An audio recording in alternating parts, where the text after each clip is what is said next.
remain standing. Oh, gosh. Do you solemnly swear that the testimony you shall give to the court and the jury in the matter now pending shall be the truth, the whole truth, and nothing but the truth, so help you God? I do. Thank you. Good afternoon, Doctor. Good afternoon.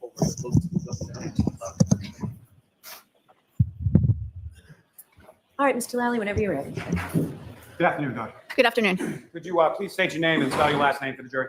My name is Ireni Scordi-Bello. My last name is spelled Scordi-Bello. And how are you employed, ma'am? I am employed as a medical examiner. And for whom are you employed? I'm employed by the Office of the Chief Medical Examiner for the Commonwealth of Massachusetts. And how long has it been that you've been medical examiner for the Office of the Chief Medical Examiner in Massachusetts? I have been with OCME in Massachusetts since December of 2016. Now, ma'am, if I could take you back and just ask you a few questions regarding your educational background, work history a little bit prior to working at the OCME in Massachusetts. If I could start with your undergraduate work, as far as where did you go and what, if anything, did you receive a degree?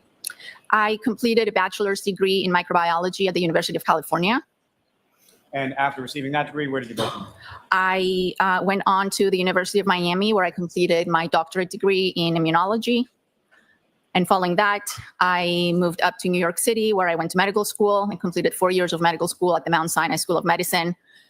And following medical school, I completed 3 years of pathology residency at the Mount Sinai Hospital. And then following your residency at Mount Sinai, where did you go from there? And from there, I went downtown in New York City, and I completed a 1-year fellowship in forensic pathology at the Office of the Chief Medical Examiner for the City of New York. And following that 1-year fellowship there, where did you go from there? I worked in New York City until 2016 when I moved here to Massachusetts. Now, are you board certified? Yes, I am. What are you board certified in? I'm board certified in anatomic pathology and forensic pathology. And if you could explain to the jury just briefly, what does it mean to be board certified and sort of what is entailed in that process?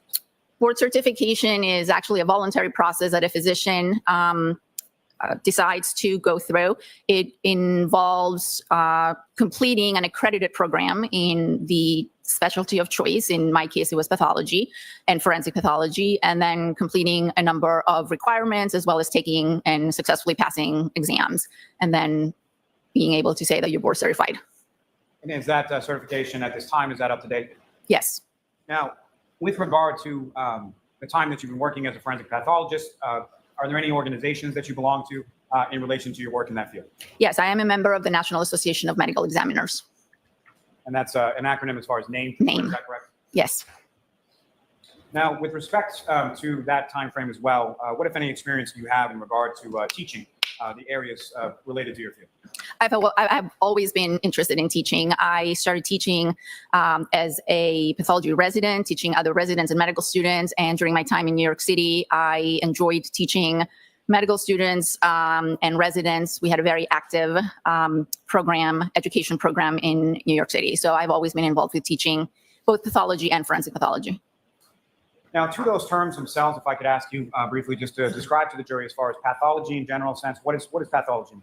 Pathology is a specialty of medicine, and pathology looks at disease processes and as well as trauma and the effect they have on the human body. And what is forensic pathology? Forensic pathology looks at disease processes and injuries in the human body and tries to determine the cause of death in deceased individuals. And as far as anatomic pathology, what exactly is that?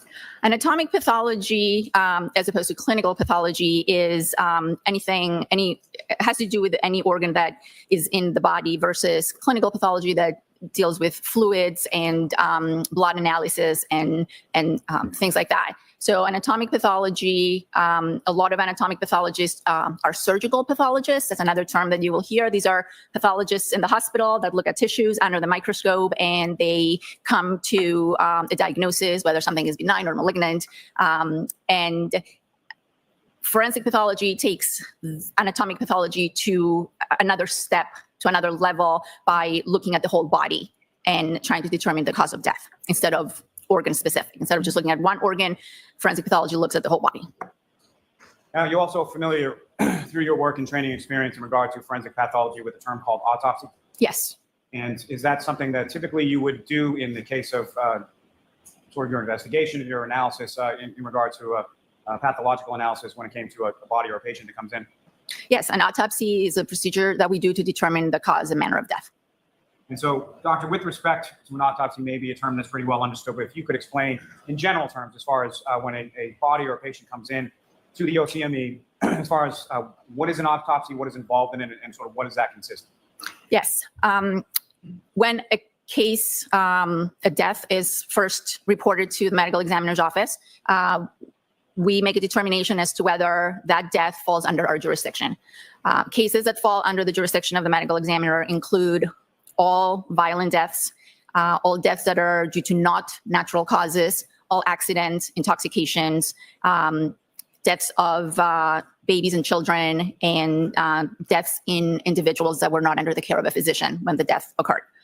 So once a case is accepted and it falls under our jurisdiction, it is given a numerical number, and then the body is transported from either the location of the death or the hospital to our facility. Our facilities, we have 3 facilities in the state of Massachusetts. Once the body comes to our facility, then there are a number of steps that are taken. The body is processed. What that means is that their pictures are taken, a weight is taken, a height is taken. Everything is input into our computer system, and then a determination is made as to whether an autopsy is required in order for us to determine the cause and manner of death. If the answer is yes, then we proceed with the autopsy. Now, as far as an autopsy is concerned, there are 2 sort of primary components of that, as far as an external examination and an internal examination. Is that correct? Yes. And can you describe to the jury, again, in general terms, sort of what the process is in reference to both external and internal? Yes. So the autopsy or the post-mortem examination has 2 main parts. The first one is the external exam, and it is basically what it sounds like. We do a very thorough exam of the outside of the body. We document physical characteristics, eye color, hair color. We document any scars or tattoos that may be on the body. We take pictures. We make notes. We look for any signs of disease and any signs of injury. All that is, as I mentioned, documented. And once we're, during the external examination, sometimes we will take evidence. We will collect hair and nails from the body if we think that is necessary or warranted. And once the external examination is done, then we proceed to the internal examination. That involves making surgical type cuts on the body, what's known as the Y incision that goes from shoulder to shoulder and down the middle of the body, and the organs of the neck, the chest, the abdomen are examined thoroughly, again, looking for and documenting signs of disease or signs of injury. We do the same thing with the head. The head is open, the brain is removed, and we document any disease or injury. Now, turning your attention to January 31st, 2022, did you have occasion to perform an autopsy in regard to a patient or a body of John O'Keefe? I did. And do you recall which of, you mentioned there were 3 different offices of the Chief Medical Examiner within the state of Massachusetts, correct? Yes, it was in the Cape Cod office. Is that the office that you typically work out of? No, that's not the office I typically work out of. My permanent position is in the Westfield office in Western Massachusetts. I was covering the office that day because we were short-staffed. And in the reference to the autopsy that you performed with regard to Mr. O'Keefe, was that in conformity with what you were speaking about just before, generally as far as how you conduct autopsies? Yes. Now, during the course of the autopsy that you performed in reference to Mr. O'Keefe, during the course of the external examination, what, if anything, did you note in reference to that external examination of Mr. O'Keefe? First, I noted that there was evidence of medical intervention. Mr. O'Keefe's body was transported to our facility from the hospital, and he had evidence of attempted resuscitation. After I documented that, I proceeded to document some injuries that I saw on Mr. O'Keefe's body. And before we turn to that, if I could just ask you a couple more general questions. You've made some mention earlier in your testimony as far as the cause and manner of death in general. That's 2 things that you're trying to determine during any sort of forensic pathological examination, correct? Yes.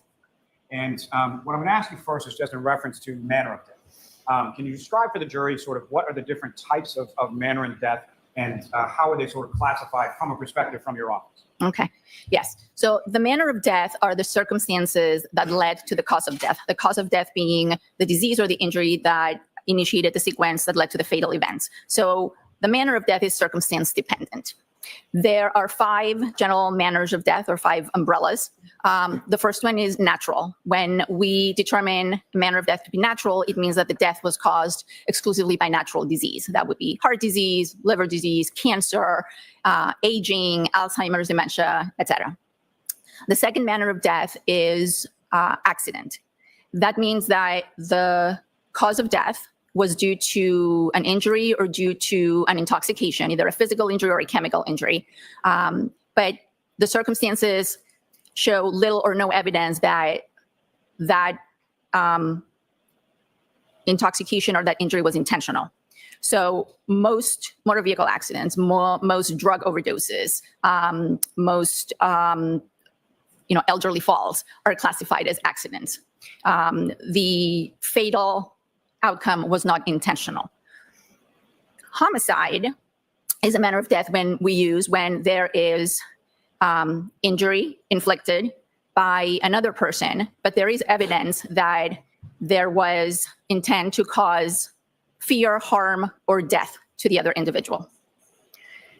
And suicide is due to either an injury or an intoxication. And again, the circumstances and the evidence suggest or point strongly to the fact that that was a self-inflicted, intentional act on behalf of the person with the intent to cause harm to themselves or cause death to themselves. So most hangings, intentional overdoses by prescription medications are classified as suicides.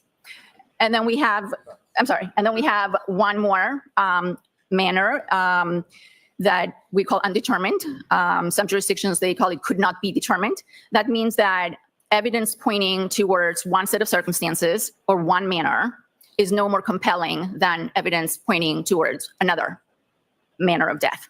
So if we don't have enough information to know whether something, or to be able to determine the circumstances, then we are left with an undetermined manner of death. Now, am I correct in stating that the cause of death is something that's more like a medical determination? Is that correct? Yes, the cause.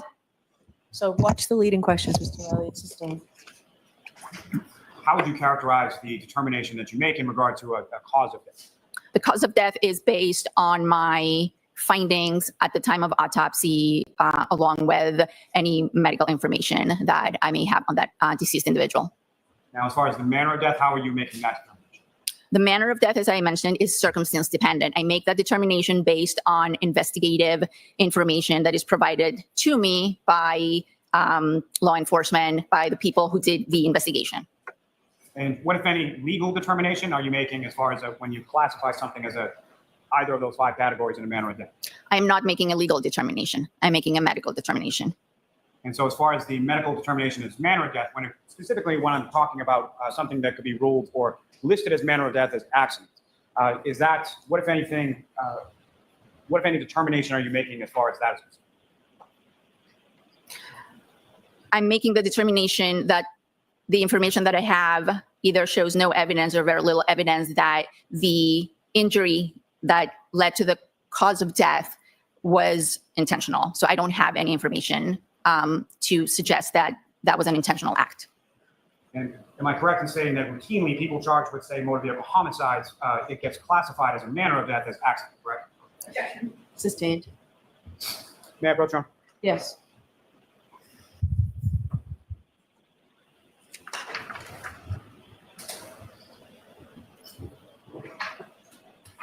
Doctor, I'm showing you the documents. Ask you to review it without them finished.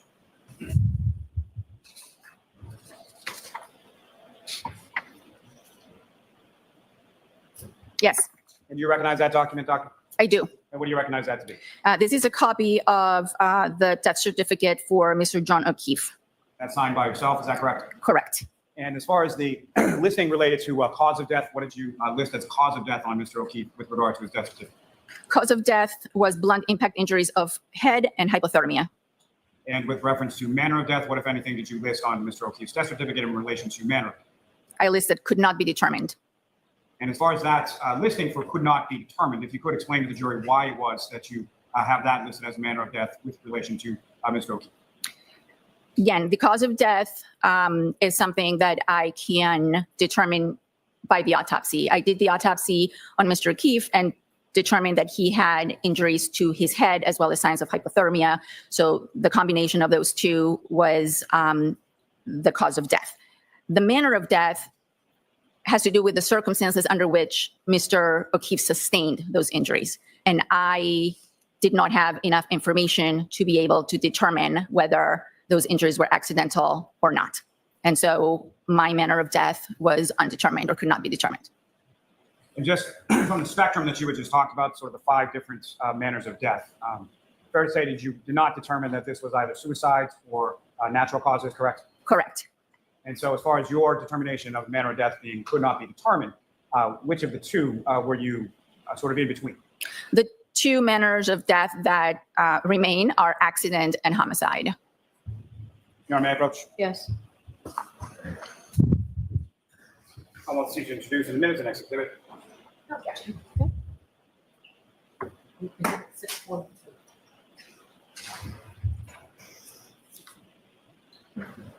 Now, Dr. Scordi-Bello, you had made reference as far as cause of death being a blunt force injury. Is that correct? Correct. At least one of the contributing causes. If you could explain to the jury sort of what you understand that to mean as far as what is a blunt force injury. Blunt force injuries are caused by any blunt object. That is a very big category of objects. A microphone could be a blunt object. This bottle, if heavy enough, could be a blunt object. The ground can be a blunt object. So anything that doesn't have a sharp edge or a razor edge, not a knife, not a scalpel, is a blunt object. Blunt impact injuries are categorized into contusions, which are bruises, abrasions, which are scratches, fractures, which are a break in the bone, and lacerations, which are tears in the skin. So when we say blunt impact injuries, we could be referring to any of those or a combination of those 4 types. And all those are the result of impact of the body with a blunt object. Now, we'll get more into specifics in a moment, just in general terms as far as from your external examination of Mr. O'Keefe's body, whereabouts sort of geographically on the body did you observe these blunt force injuries? The majority of the blunt force injuries were to the face and the head, as well as to the upper extremities, the arms. Now, starting with Mr. O'Keefe's head, what was it specifically, or where was it that you observed blunt force injuries to Mr. O'Keefe's head? Okay.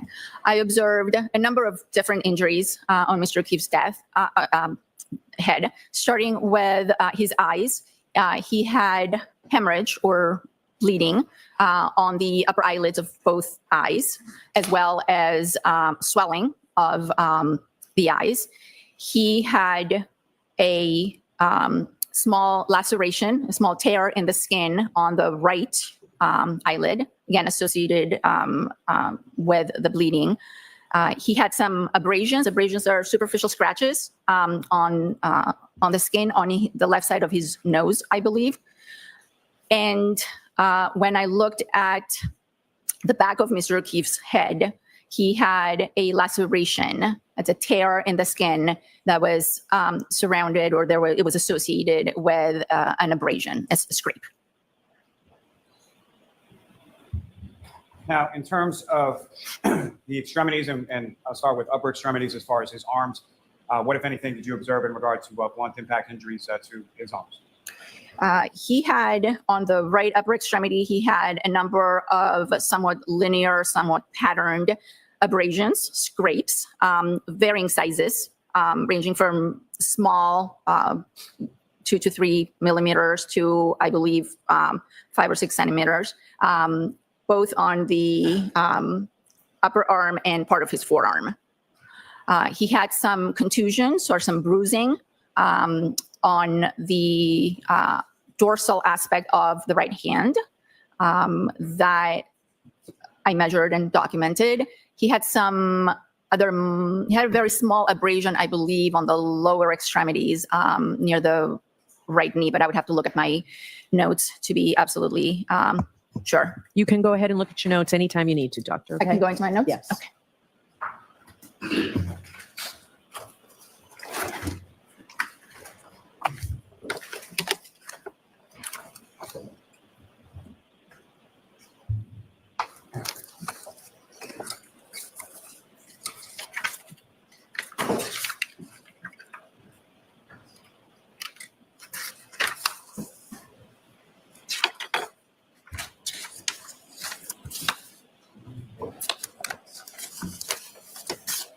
So as far as his extremities, I noted a 3 centimeter superficial abrasion to his right medial upper arm. That would be the medial aspect, would be the inner aspect of the right arm.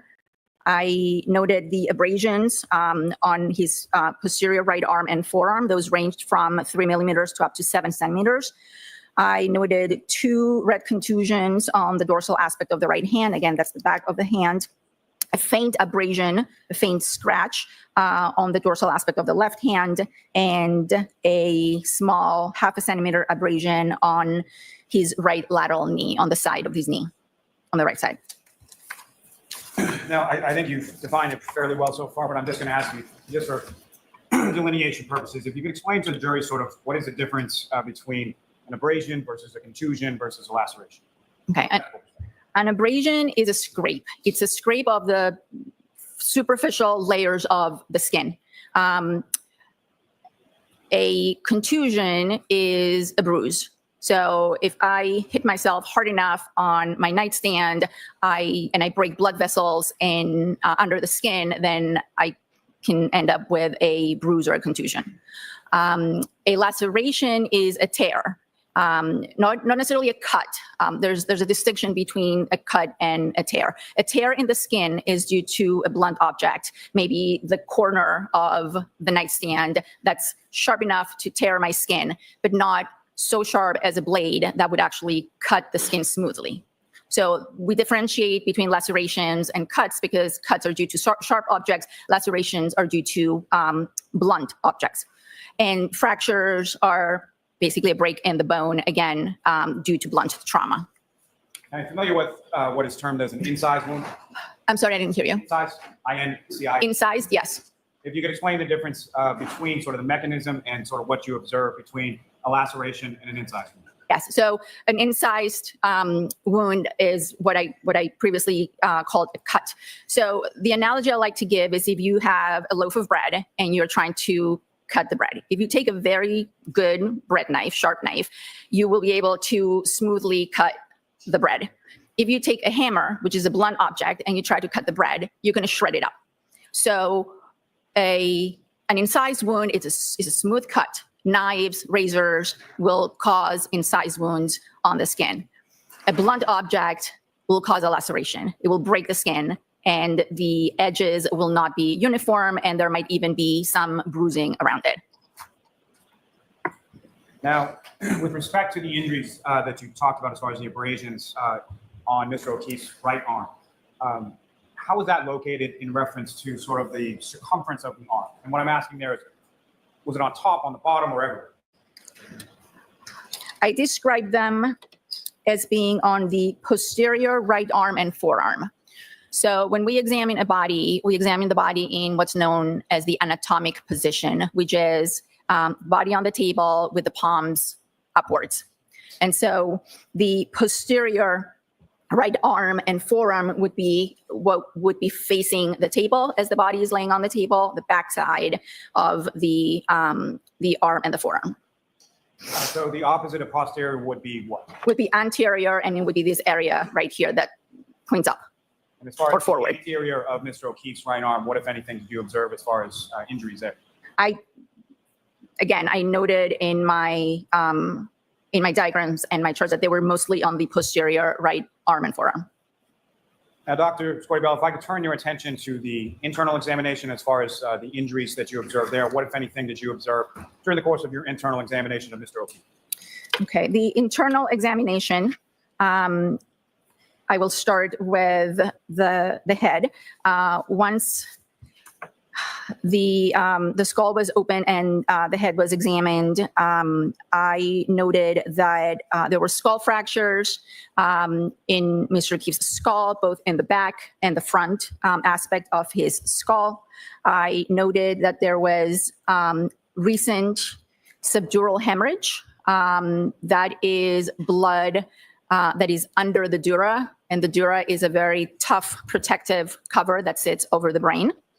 I noted that there was subarachnoid hemorrhage. That's hemorrhage that is directly on top of the brain under the leptomeninges, which is a very thin membrane that covers the brain. And at that point, I removed the brain, and I instead of examining it right then and there, I saved it in a special solution, and I sent it to our office in Boston for a neuropathologist to fully examine. And is it your understanding that a neuropathologist ultimately conducted a fuller examination of Mr. O'Keefe's brain? Yes, And who was that neuropathologist within your office? Dr. Stonebridge. Now, with reference to the head, as far as the skull, you indicated that there were fractures as in plural, correct? Yes. And with reference to the fractures, what, if any, relationship did you know between the fractures that you observed and the laceration to the back of Mr. O'Keefe's head that you spoke about in your external examination?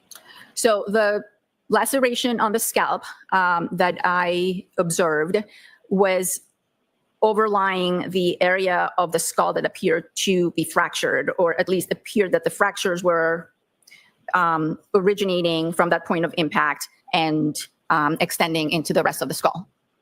Now, one of anything as far as your observations of the skull on that point, I'm sorry, which part of the skull was the originating fracture? This would be on the back of the skull, slightly right of midline. Is that the medical term that's referred to as? I'm sorry? Is there a medical term that's referred to as far as the right rear sort of? It's the right occipital. And what, if anything, led you to that opinion that that was sort of the originating source of the multiple fractures in the skull that you observed? Again, observing or looking at the skull fractures and their pattern, there appeared to be a central point with fractures radiating or originating from that central point and going into other parts of the skull. Now, in reference to that laceration in the area of the originating fracture in the back of the skull, what, if anything, did you determine in regard to impact in regard to that area of the head? Well, the laceration along with, so the tear in the skin along with the scrape, because they were adjacent, are both evidence of blunt impact. So I knew at that point that Mr. O'Keefe's head had come in contact with a blunt object. Would that be sort of the point of impact between the blunt object and Mr. O'Keefe's head? Right. Now, with reference to the fractures that you would observe, how extensive were the fractures that you observed, the multiple ones? Well, there were multiple fractures. So by definition, multiple fractures in multiple chambers or parts of the skull. So I would say they were extensive. You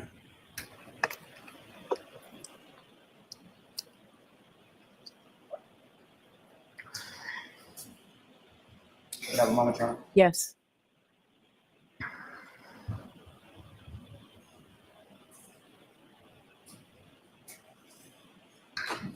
Now, when you're conducting this internal examination, is there sort of a division of the body that you're doing as far as what you're examining and in what order and sort of things that you're looking at from the internal examination? Well, we examine everything, and usually we start in the external examination, we start from the head and work our way down. During the internal examination, we're doing two things at the same time sometimes. And so I start with the chest, move to the abdomen, and then the pelvis, while at the same time we're working on the head. All right, I'm going to pause you there for a minute. We're going to take a short recess, and we'll be back.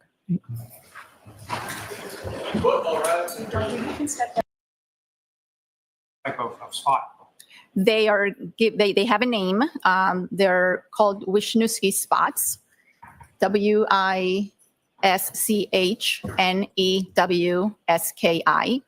and they have been associated with cases of hypothermia. And how so? How have they been associated with cases of hypothermia? They have been seen in cases of hypothermia. It's one of the findings that supports the diagnosis of hypothermia. They are not always there, and their presence doesn't definitively diagnose hypothermia, but they are one of the findings that, if present, suggest the diagnosis of hypothermia. And based on your training and experience, based on other types of literature that you've reviewed in regard to hypothermia, what is, as far as these Wisniewski spots, and thank you very much for saying that until after you had said it.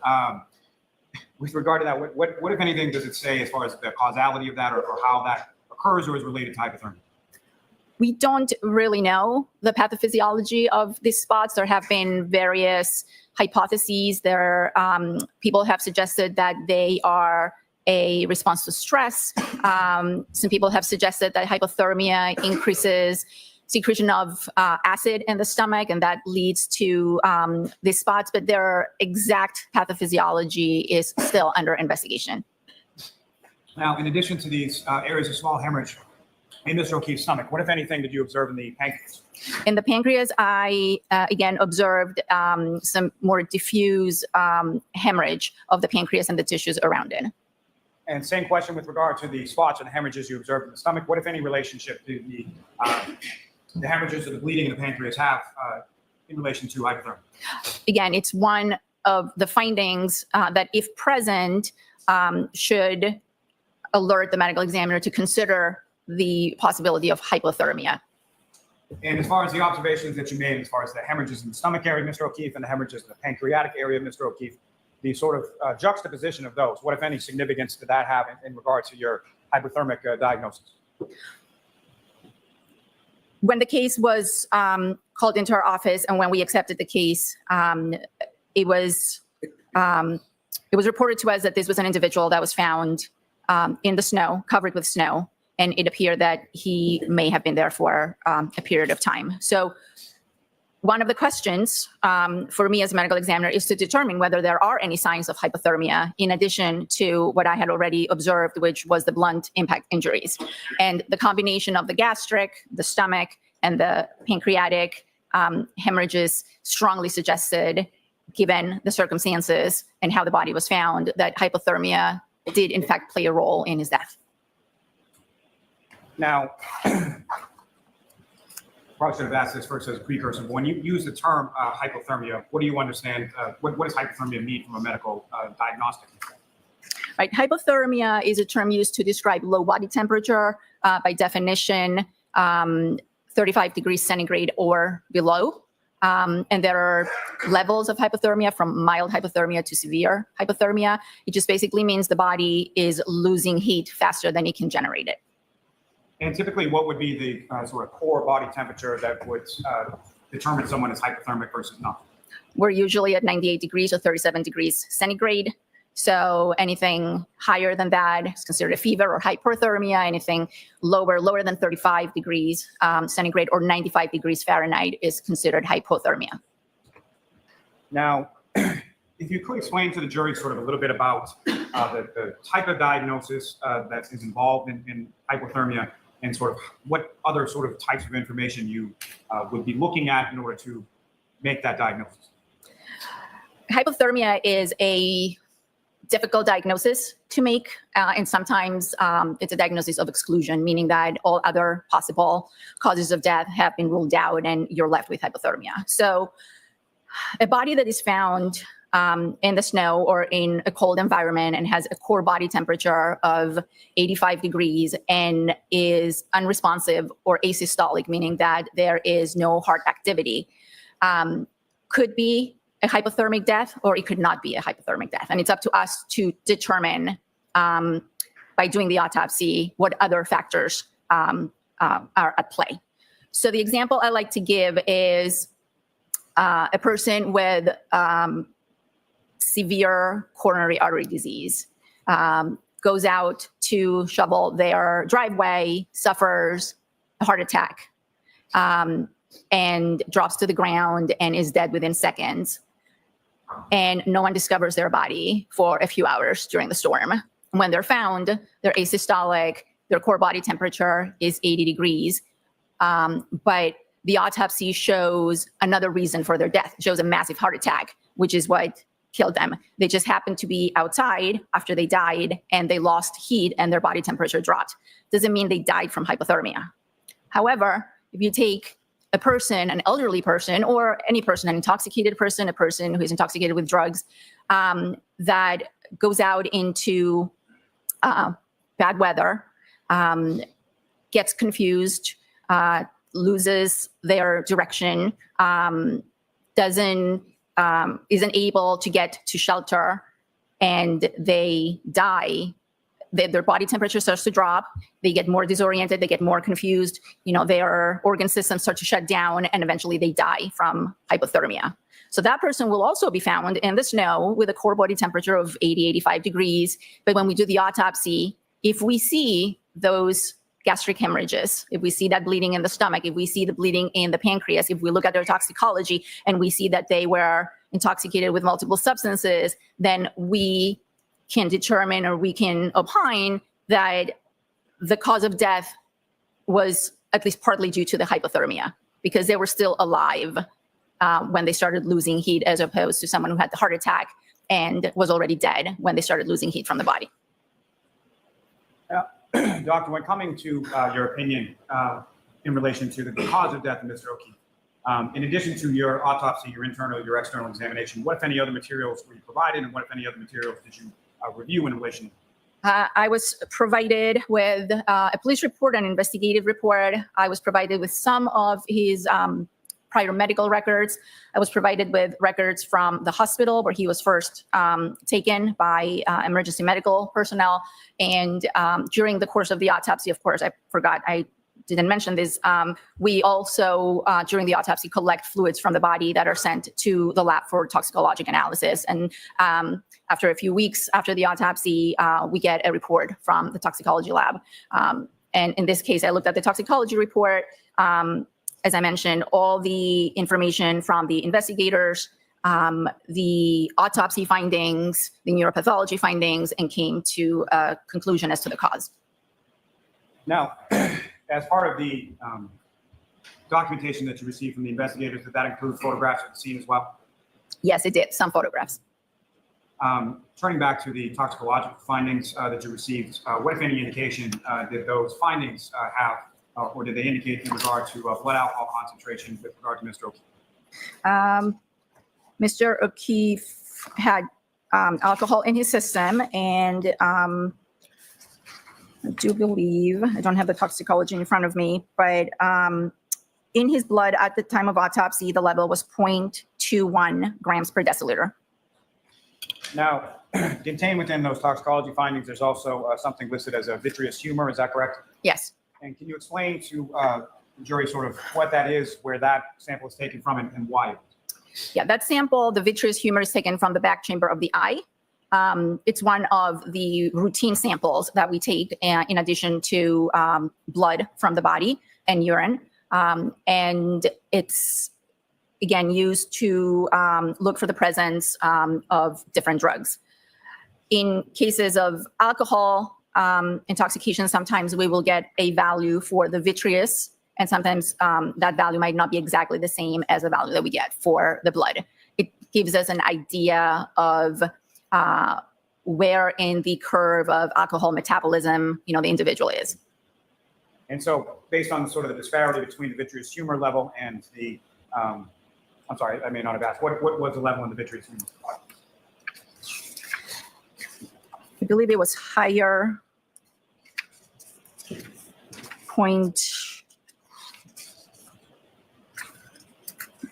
Sorry, I just have to find it. I think it was 0.26. I'm sorry, I can't find it in these notes. I don't know if you have the. Yes.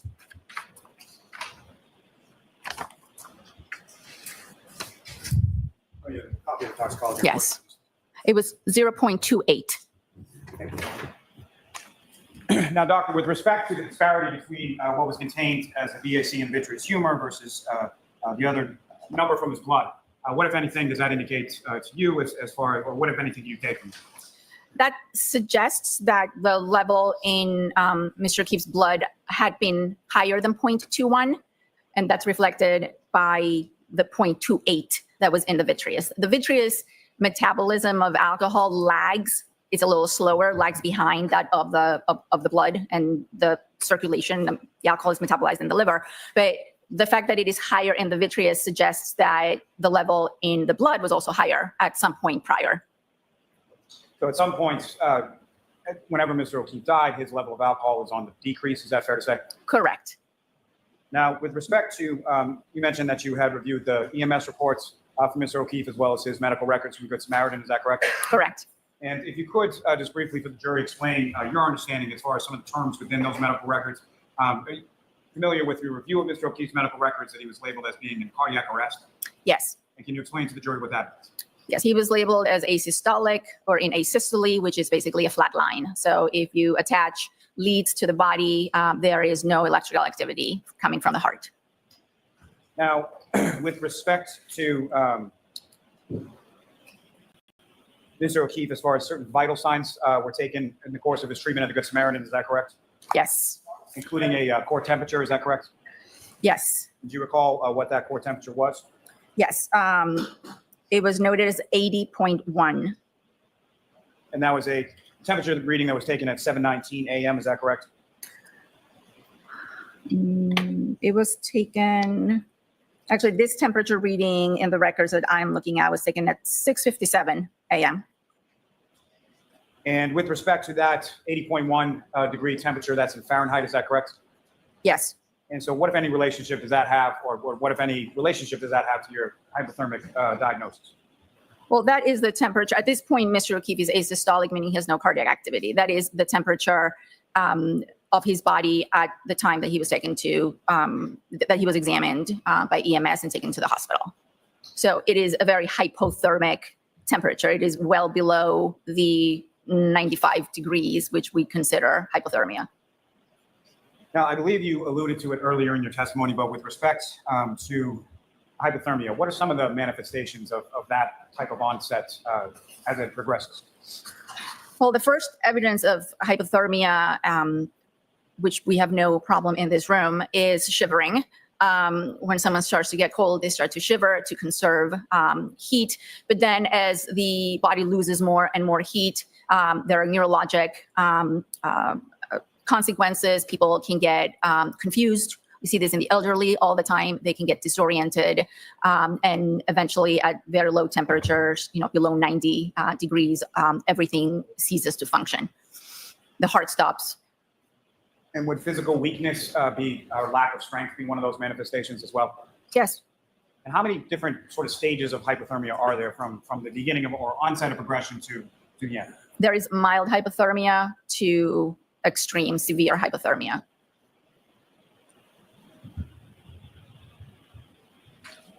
I may have a moment, John. Yes.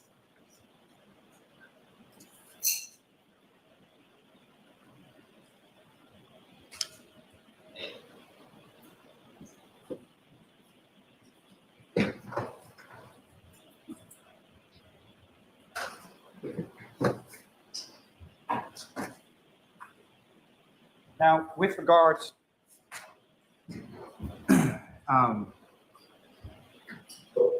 as far as the type of clothing that someone is wearing when they're outside in these types of conditions, what, if any, relationship would that have with regard to the quickness or the rapidity of the onset of hypothermia? Clearly, the more layers someone has, the slower they will lose heat from their body. The fewer layers, the faster they can become hypothermic. And what, if any, information did you have as far as how Mr. O'Keefe was dressed when he was found in the snow on the morning of the 29th? The information that I was given stated that he was wearing a pair of jeans and a long sleeve shirt. Now, with respect to someone as far as that hypothermia onset and rapidity of it, what, if any, relationship with the condition of the clothing? What I'm asking there is more sort of the dryness versus wet clothing. What, if any, relationship with that? Well, again, wet clothing or wet conditions will speed up the rate at which the body loses heat. Now, lastly, with regard to this area, Doctor, in regard to Mr. O'Keefe having sort of alcohol on board in the system at the time the hypothermia onset, what, if any, relationship does that have in respect to the onset of hypothermia and the rapidity of that? Alcohol intoxication, it has been shown to inhibit some of the mechanisms that the body uses to maintain heat. So it's definitely a factor that is a negative factor when it comes to hypothermia. May I approach? Yes.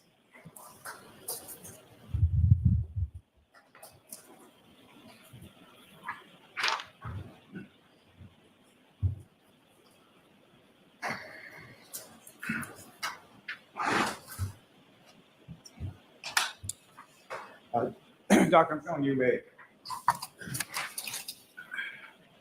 a single-page document. You can just review that, look up when you're finished. Do you Yes. recognize that, Doctor? I do. It is a photocopy of the exam notes that I took at the time of autopsy. Does that also contain a body diagram with relation to your notes as far as where you observed injuries on Mr. O'Keefe? Yes. Okay. Your Honor, may I approach? Yes. I'm off the seat to introduce him as the next exhibit. No objection. Thank you. And Your Honor, with the court's permission, if we could publish that for the jury at this time. Okay.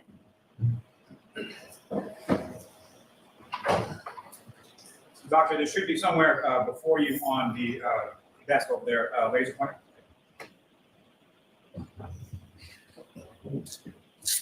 Coming if you could, enlarge that just a bit, if you could focus in sort of towards the top and the head area. Now, Dr. Scordi-Bello, what's up on the screen? Is that what you have before you as the next exhibit? Yes.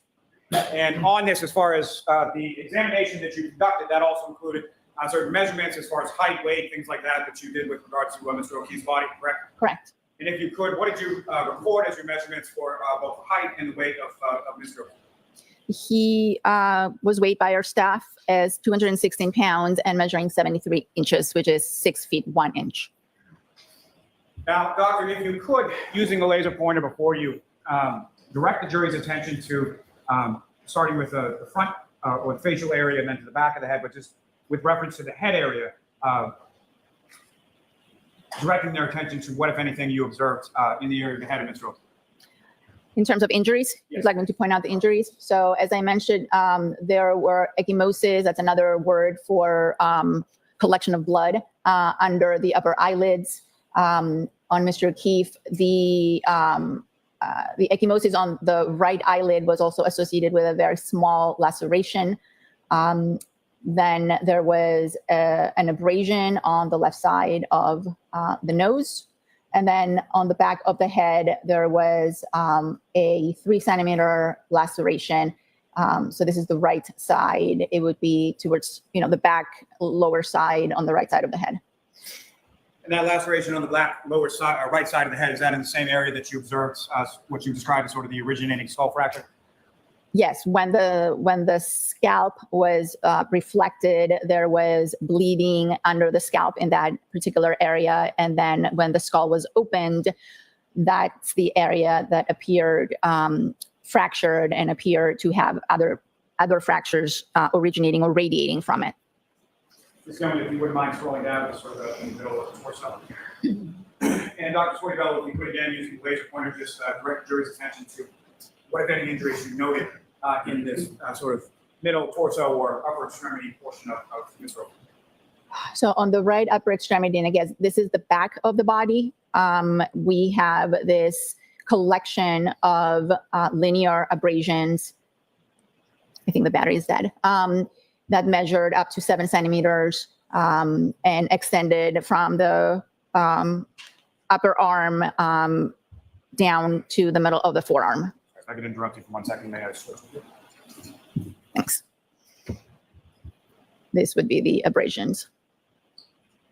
Thank you. Ms. Gilman, if I could ask you to scroll down to the lower extremities. And again, Dr. Scordi-Bello, if you could, again, using laser pointer, direct the jury's attention to what, if any, injuries you observed on the lower extremities in regard to Mr. O'Keefe. The lower extremities didn't have a lot of injuries. There was a small abrasion on his right knee area on the side. And if you don't mind pushing the diagram just a little bit more up to see the hands, there were some contusions or some bruises on the dorsal aspects of the right hand and some very faint bruise on the left. Thank you, Doctor. And Ms. Gilman, you can take that down. Your may approach again. Yes.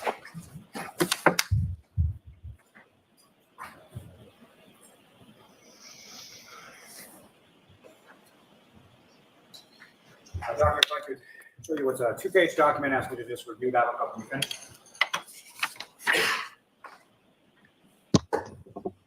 Yes, And do you recognize what that is? I do.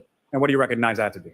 These are copies of diagrams that I used at the time of autopsy to document some of the injuries on the face and the skull. May I approach again, Your Honor? Yes. Commonwealth will seek to introduce in minutes the next exhibit. Any objection? No objection. Thank you.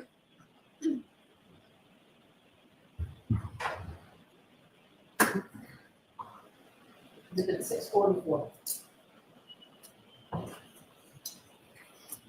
And Your Honor, may I return that to the witness? Yes. With course permission, if we could publish that for the jury. Okay.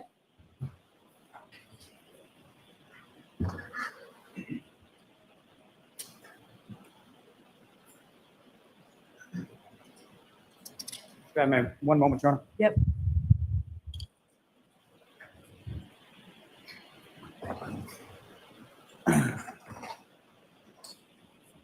Again, Dr. Scordi-Bello, do you recognize what's picked up on the screen is the next exhibit for you? Yes. And if you could, again, using the laser pointer, direct the jury's attention to what, if anything, you observed or noted of significance in these particular diagrams. So the upper eyelids, the areas of the upper eyelids on both sides had ecchymosis or blood under them. On the right side, there was a very small laceration or a small tear associated with that. Both eyes had some swelling to them. And then on the nose, there were two abrasions, two scrapes. One was small at 0.5 centimeters. The other one was 1 centimeter, and it was linear. And I noted them right there. Come in, if you could scroll down a bit. And again, from the bottom right diagram for you, Doctor, if you could use the laser pointer, direct the jury's attention to what, if any, injuries of significance you noted in that portion of the diagram. This is the area where I noted the laceration to the scalp. I noted something called tissue bridging, which is a morphologic feature of a laceration. Is what makes it different from an incised wound or from a cut, because again, the skin is crushed and now it's more irregular. The edges are more irregular. And then above that laceration, I noted that there was a scrape as well associated with it. So that was one injury. And Ms. Gilman, if I could have the next page of that. Doctor, if I could direct you to the next page of that exhibit before you. And Ms. Gilman, if you could, thank you, really sort of large on the top left diagram. Yes. Now, Doctor, before we get into the diagram that's up on the screen, if I could ask just a bit more, if you could expound upon when you use the term ecchymosis, what exactly does that mean in specific reference to the area of the eyes? Ecchymoses are a word that we use to describe bruising. Orbital ecchymosis or periorbital ecchymosis or supraorbital ecchymosis just refer to the location of the bleeding in relation to the eye. And when we see ecchymosis or bleeding around the eyes, one of the differential diagnoses, one of the etiologies is blunt trauma to the head, and specifically fractures to what is known as the base of the skull. And this, what you're seeing here, is the base of the skull. Now, Doctor, if you could, using that diagram up on the screen, explain to the jury, let me ask first, as far as were you able to formulate an opinion to a reasonable degree of medical certainty as to how the injuries within the skull and the brain interacted with each other, in particular interacted also with the ecchymosis that you described in the orbital region? So the injuries inside the skull, this is the base of the skull. This is, think of it as the tray where the brain would be sitting on top. The brain has been removed, and now we're looking at the bones. right here is where I noted the skull, one of the skull fractures to be originating or starting with fractures. These are linear fractures that are extending or radiating from this one point of impact. This is known as the posterior fossa of the base. These two chambers are known as the middle cranial fossa, and this area is known as the anterior cranial fossa.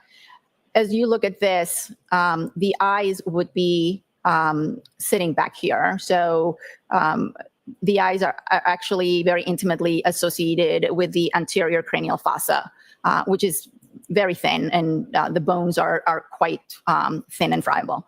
So an impact to the back of the head, as was in this case, because we do have a laceration and we do have an abrasion. So we know that the head impacted something blunt with enough force to break the skull and enough force for those fractures to propagate or radiate into the middle cranial fossa and also the anterior cranial fossa, which is the front chambers of the base. When the anterior cranial fossa are fractured, as I mentioned, they are very thin bones. Blood can seep from this area into the soft tissues and manifest as hemorrhage or bleeding or a contusion or an ecchymosis around the eye when you look at the person face, when you look at their face. So it is a well-known fact that fractures to the base of the skull can present with orbital ecchymosis, and that particular manifestation has a name. It's called raccoon eye because it resembles, I guess, what raccoon eyes look like. But emergency room physicians are always very alerted to any hemorrhage and any bleeding. Driver's wedding June, so I don't get a copyright strike. Congratulations, they're all out.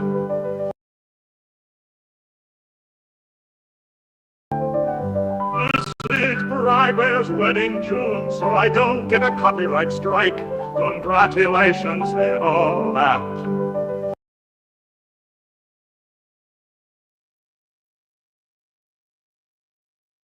Around the eyes, because it could signify or it could mean that there's a much bigger injury inside the skull, and that is not just some bleeding around the eyes, that it actually is associated with a skull fracture. So the ecchymosis itself, as far as the sort of drainage or seepage of blood, that's what causes the eyes to sort of swell up. Is that correct? Correct. And doctor, if I could ask you with reference to, if you could illustrate with the laser pointer on the diagram on the screen, as far as the subarachnoid hemorrhage, subdural hematoma, as far as the bleeding within the brain, what, if any, impact that has on the skull as far as the fractures are concerned, or just building up of pressure itself? The subarachnoid hemorrhage is a thin layer of hemorrhage on top of the brain, directly on top of the brain under the leptomeninges. The main effect, or I guess one of the effects that subarachnoid hemorrhage has, is that it is very irritating to the brain and can lead to seizures.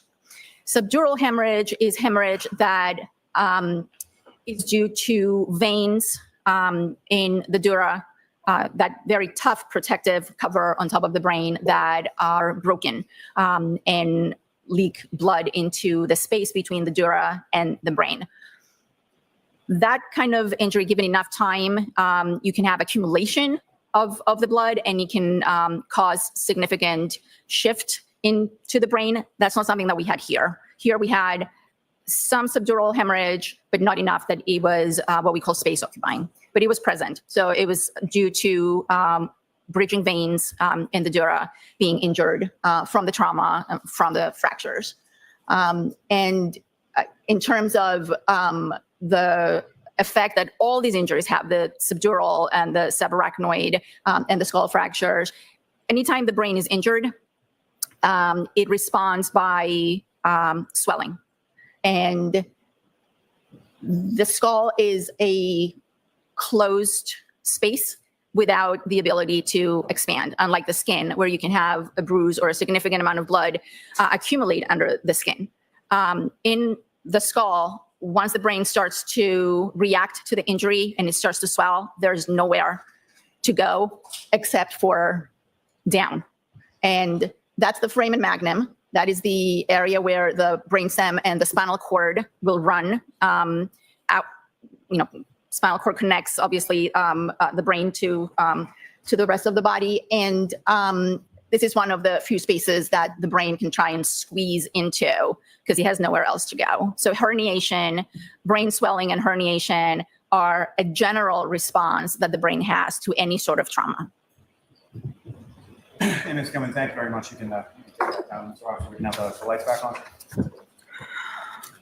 Now, may I approach Sister Retreat? Yes.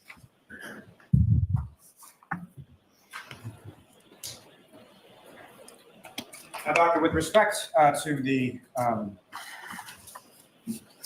head injury, specifically the fracture, what, if any, opinion can you give or can you say in regard to the type of force or amount of force necessary to cause the fracture to the skull that you observed with regard to Mr. O'Keefe?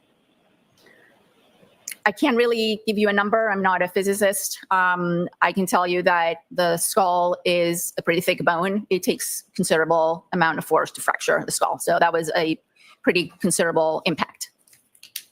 Now, with respect to the injuries to Mr. O'Keefe's head and the onset of hypothermia, what, if any, opinion do you have with regards to the timing of those respective to each other? Well, I do believe the injuries, the blunt impact injuries, were sustained first. These are not injuries that are immediately lethal.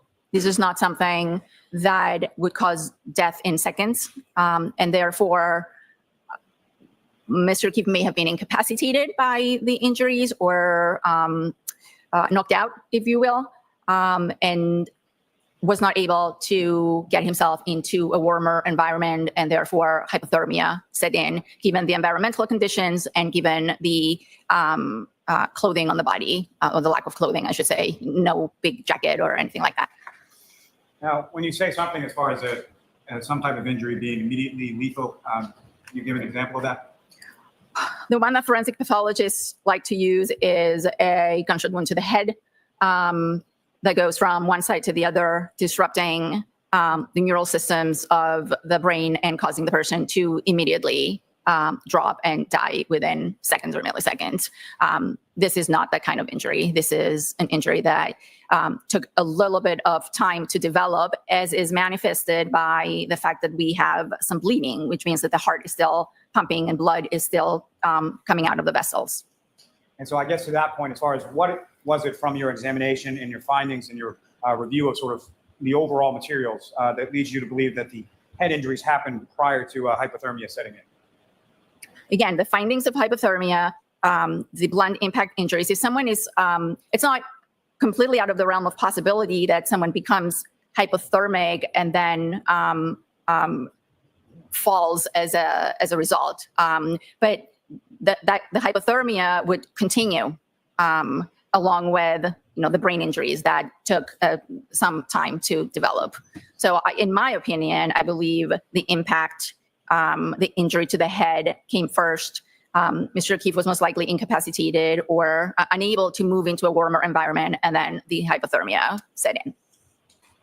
And if you can, what, if anything, can you say as to the sort of, in contrast to sort of the bullet to the head or the instantaneous death, what, if anything, can you say as to the time that this would take to manifest itself as far as the injury to the head and the hypothermic state? Again, I can't give you specifics. I would say this was definitely in the matter of minutes, many minutes, or hours.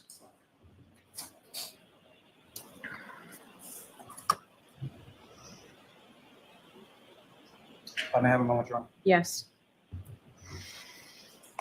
Now, Doctor, you had mentioned that at some point you had reviewed some photographs from the scene where Mr. O'Keefe's body was recovered. Is that correct? Yes, I was shown some photographs. And from the photographs that you were shown, what, if anything, of significance did you observe or lack thereof in the area where Mr. O'Keefe's body was recovered? Well, based on those photographs, limited number of photographs that I saw and I was shown, there didn't appear to be a lot of disruption around the area where I was told that Mr. O'Keefe's body was found. And that lack of sort of disruption in the snow around where Mr. O'Keefe's body was found, what, if any, significance would that have to you as far as from a diagnostic perspective? Well, it suggests that he really didn't travel a very long distance once the injury was inflicted. And as far as anything related to footprints, drag marks, anything like that, did you observe anything like that in that area? On the pictures that I saw, no.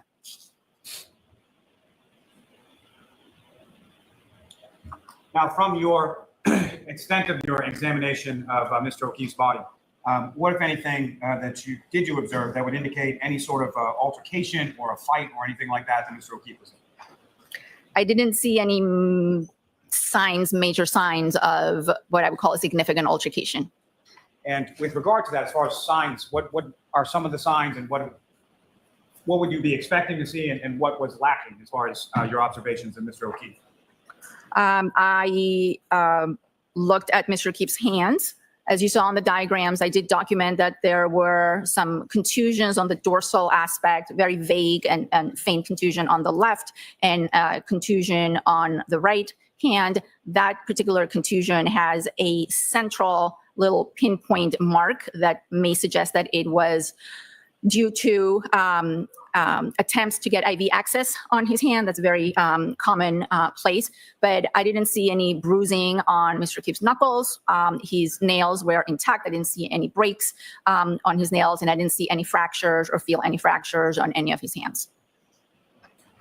Now, with respect to the diagrams that were up on the screen before, as well as your observations from internal examination, you observed some fractures to Mr. O'Keefe's ribs, is that correct? Yes, he did have some fractures, I believe, to the 4th and 5th ribs near the sternum. It's a very common location for CPR-associated fractures. And so I believe you just alluded to it right there, but as far as any fractures to Mr. O'Keefe's ribs, what, if any, opinion do you have as to the origination or causality of those rib fractures? As I mentioned, those are very consistent with the resuscitation. We see those quite often, given the history that I was provided that extensive resuscitation was attempted. I documented those as most likely due to resuscitation.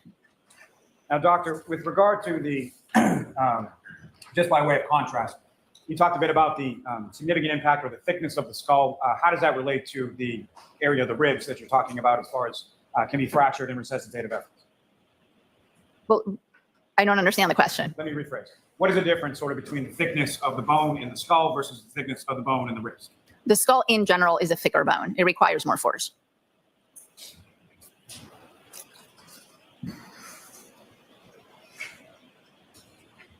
Now, doctor, if I could, are you familiar with a medical term known as vasodilation?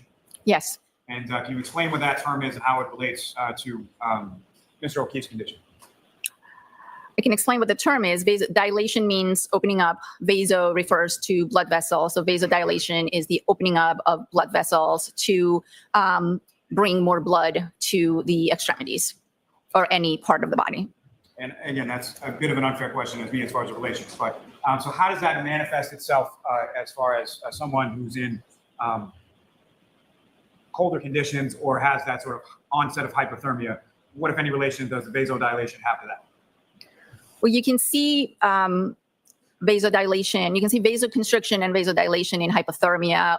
Initially, the blood vessels will constrict in an attempt to reduce blood flow to the extremities so there's no heat loss. Anyone who has Raynaud's knows what that feels like. Then ultimately, the blood vessels will dilate, bringing more blood to the extremities. Again, the normal regulatory mechanisms that the brain has to maintain our body temperature are disrupted when you get into those very low temperatures. And therefore, sometimes in hypothermia, you can see very, very red extremities due to vasodilation.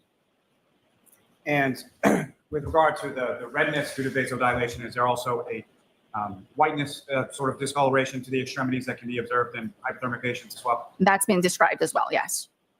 Now, with reference to when you make your observations of Mr. O'Keefe, why is it that Well, let me ask you this. You didn't see any signs of vasodilation or white fingertips or anything like that. Is that correct? Correct. I rarely see signs of vasodilation, especially if someone has died in the hospital. And can you explain to the jury sort of why that is? So for two reasons. In this particular reason, Mr. Keefe was taken to the hospital and attempts were made at rewarming the body. So he was given warm intravenous fluids and attempts were made to bring the body temperature up with the hope that the heart would start working once that happened. Also, I did not physically see the body until Monday morning. And therefore, I can't really comment on vasodilation or any effects that hypothermia may or may not have had acutely on the body, because I'm seeing the body hours after death, and already the body has been transferred from the scene to the hospital, stored at the hospital, and then transferred from the hospital to our facility. So there's just too much time between when the body was discovered to when I looked at the body to make any reasonable comments on whether there was vasodilation or not. And Coach Trump? Yes.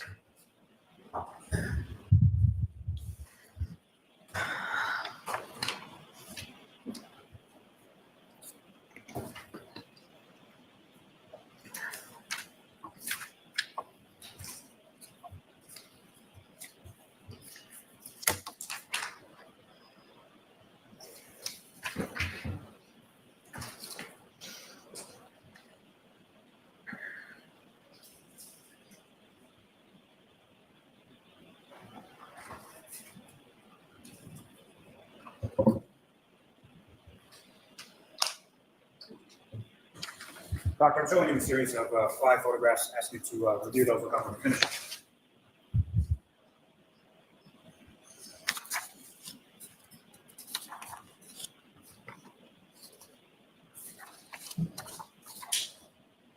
I'm actually going to see counsel at sidebar for a minute, please.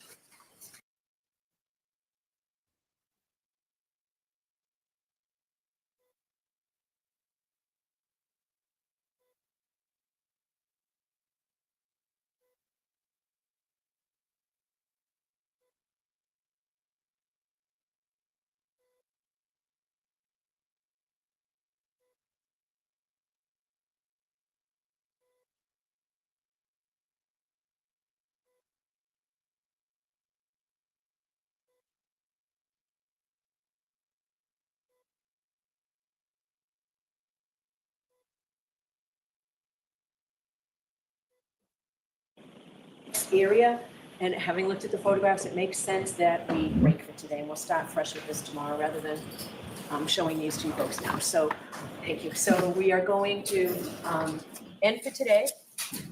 We are on track.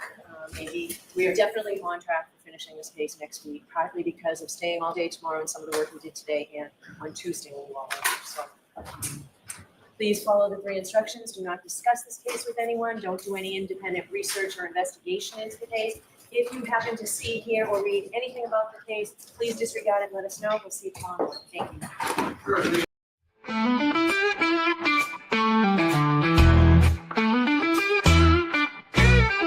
Hey there, thanks for stopping in.